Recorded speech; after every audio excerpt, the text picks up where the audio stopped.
justement que les ruptures qui sont à venir, on n'en connaît pas exactement la matérialisation.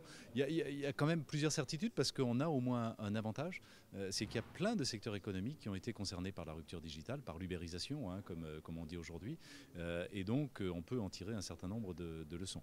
La première leçon qui a été dite d'ailleurs lors de cette table ronde, c'est qu'on sait qu'aujourd'hui nos entreprises sont mortelles.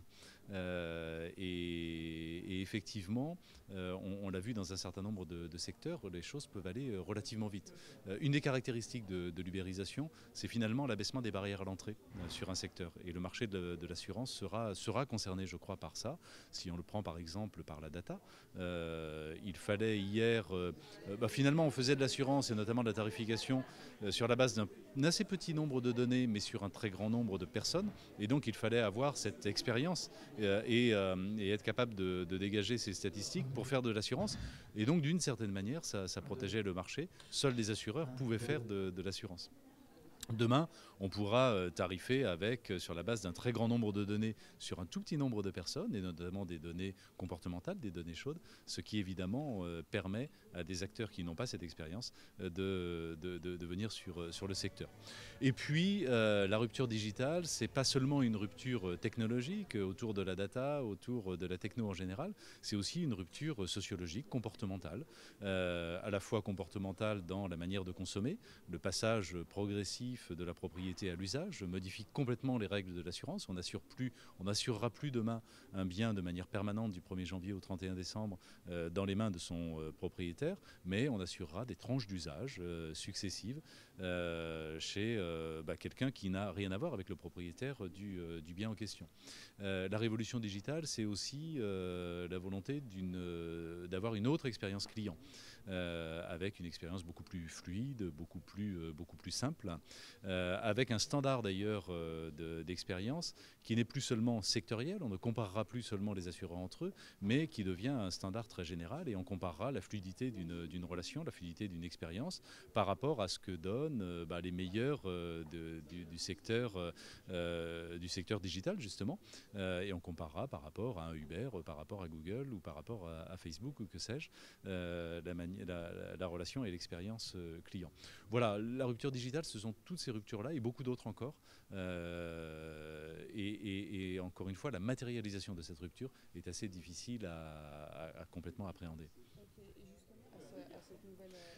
Alors je crois qu'aujourd'hui, le secteur de l'assurance a une vision très partagée, je pense, des risques qui existent, hein, et de la rupture qui est en cours. Je crois aussi une vision relativement bien partagée des réponses à apporter. En revanche, bien sûr, selon les entreprises, un niveau de maturité assez différent sur la mise en œuvre de ces réponses. Hein, mais en tout cas, en termes de vision, je crois que les choses sont très partagées. Il y a plusieurs compartiments, hein, dans ces réponses. Il y a tout le volet qui concerne la data, bien sûr, avec en amont l'IoT qui est relativement central, hein, comme source d'accès aux données. Il y a tout le volet que je citais de l'expérience utilisateur et sur lequel il y a évidemment énormément de choses à faire. Il y a un volet très important d'agilité, de rapidité. Les entreprises technologiques et les startups en particulier ont là aussi élevé les standards, hein, en termes d'agilité et de time to market, et nos sociétés classiques, traditionnelles de la vieille économie doivent s'adapter à ces nouvelles exigences d'agilité.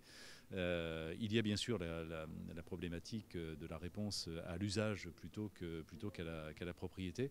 Bref, tout ce spectre de réponses, je crois, est bien appréhendé, au moins dans ses principes, par l'ensemble du secteur, un peu moins, bien sûr, dans sa mise en œuvre, avec plus de différences, mais tout le monde a conscience, je crois, aujourd'hui du problème.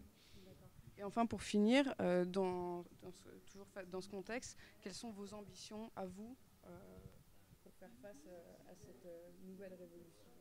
Alors, les ambitions de la Maïf en la matière, d'abord des réalisations avant les ambitions, hein, puisque la Maïf est, je crois, reconnue aujourd'hui comme étant un des acteurs du monde de l'assurance qui a peut-être le plus bougé finalement en matière de digital, là où on n'attendait pas forcément une mutuelle dont le siège est en province, enfin voilà, et qui classiquement était plutôt une entreprise finalement relativement traditionnelle, classique, et qui n'avait pas habitué le marché à être à la pointe d'un certain nombre d'innovations. Je crois que la Maïf est aujourd'hui en marche, avec clairement l'ambition, bien sûr, de pivoter et de prendre à plein ce virage du digital, tout en conservant et tout en valorisant ce qui fait que la Maïf est une société d'assurance peut-être un petit peu différente de la très grande majorité des autres, avec une capacité qui lui est propre à générer de la satisfaction chez ses assurés, à générer de la fidélité, à générer finalement de la confiance. Et dans ce monde du digital, qui est aussi le monde de la multitude, bien, on voit bien que le sujet de la confiance et de la relation de confiance à la marque est un sujet absolument central et essentiel.